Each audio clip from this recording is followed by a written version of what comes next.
How do I move the square root of t? Multiply. Multiply both sides by square root of t.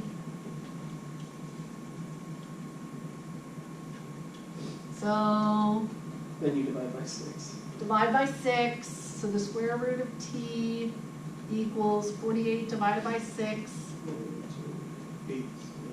which is 8. How do I get rid of the radical? Square both sides.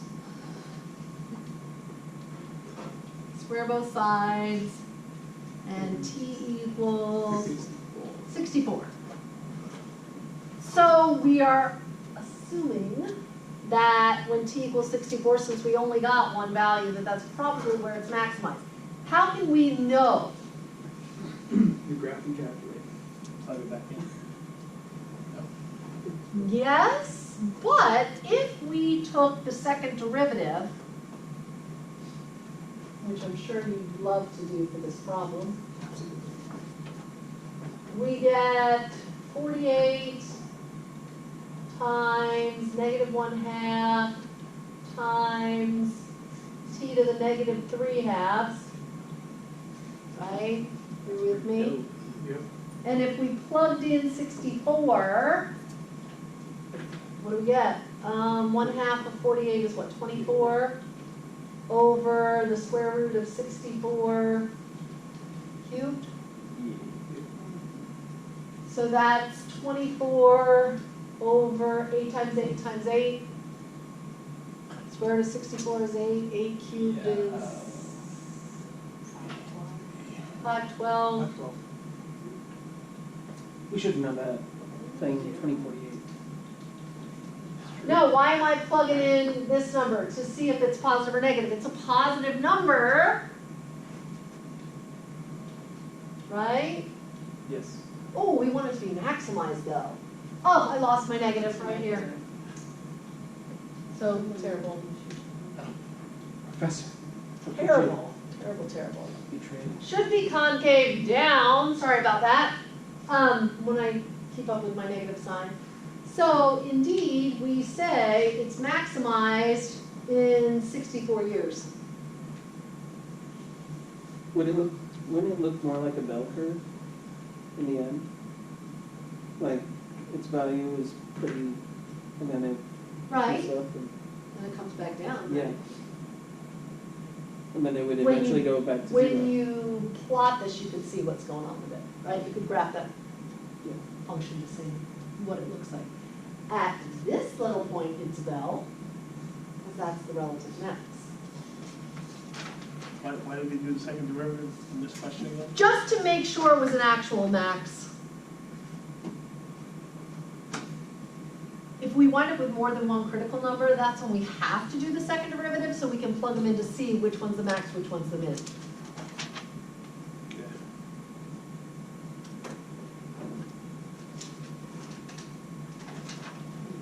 For a sec. Right? And so we did all that math just to get the bell, the concave down, so the C was a relative max. Just guess. Just guess. I don't blame you. Half and half. Well, it tells you you're looking for a relative max. You're like, I think this is it. It's the only number I found. It's probably it. So, you know.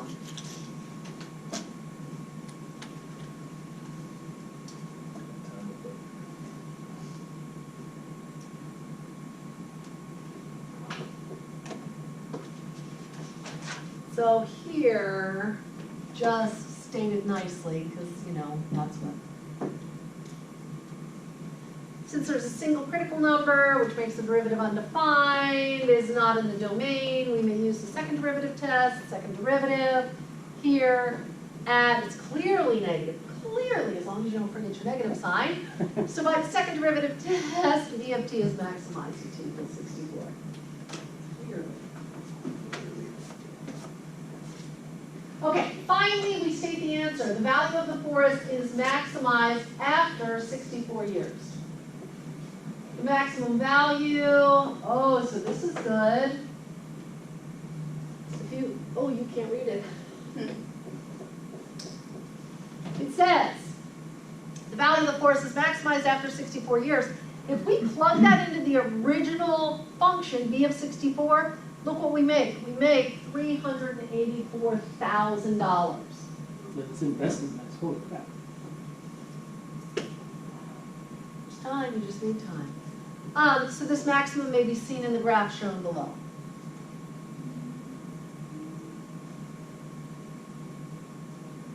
This is why I needed to. Okay, let's talk about maximizing profit.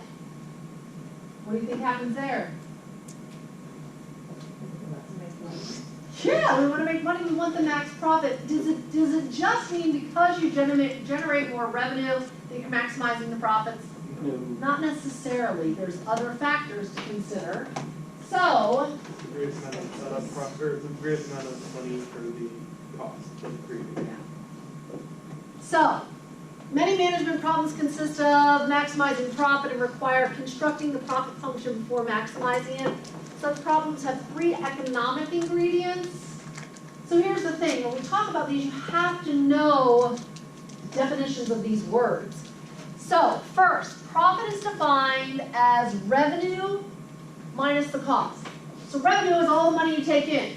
Whatever you're selling, you take in all this money, but then you have to pay your employees, you have to pay for, overhead, things like electricity and a building and the materials that you need to make whatever it is you're selling. Operating costs. Operating costs, yep. Second ingredient is that revenue is price times the quantity. So how much do you get per unit? How many of them are you selling? That's your revenue, specifically. So if a company sells 100 toasters for $25 each, the revenue will obviously be 25 times 100 or $2,500. So we start out these problems, and it's very simplistic models that we're going to use. Run a business, and you'll be like, dang, it wasn't as easy as she said in that class. But the third economic ingredient reflects the fact that in general, price and quantity are inversely related. Increasing the price decreases the sales, while decreasing the price increases the sales. This is for typical items. There's stuff out there that because they're expensive, more people buy it. Crazy. iPhones. Supreme shirts. Whatever. So put it another way, flooding the market with a product drives the price down, whereas creating a shortage drives the price up. Yes. Supply and demand. Yes, comes back to that. So if the relationship between the price and the quantity that consumers will buy is expressed as a function P of X, it is called the price function. So let's just say, for our intents and purposes, that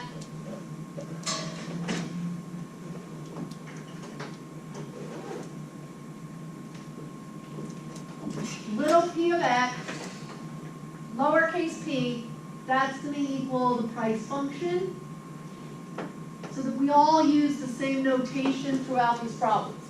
Little q of x is going to be the quantity function, big R, capital R, that's going to be our revenue function, and then here's where it gets a little sticky. C of x, capital C of x, is going to be our cost function. We've mentioned all these so far, right, in the slides? Yes. Okay. Capital P of x is going to be our profit. Huzzah. Not to be confused with little p, which is our price. I would say let's use Greek letters, but that wouldn't work out.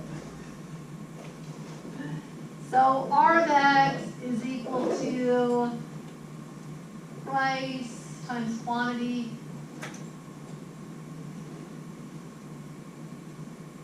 and profit function is equal to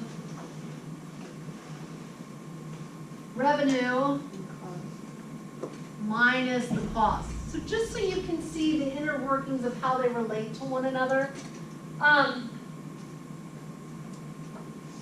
Price, quantity, revenue, cost, profit.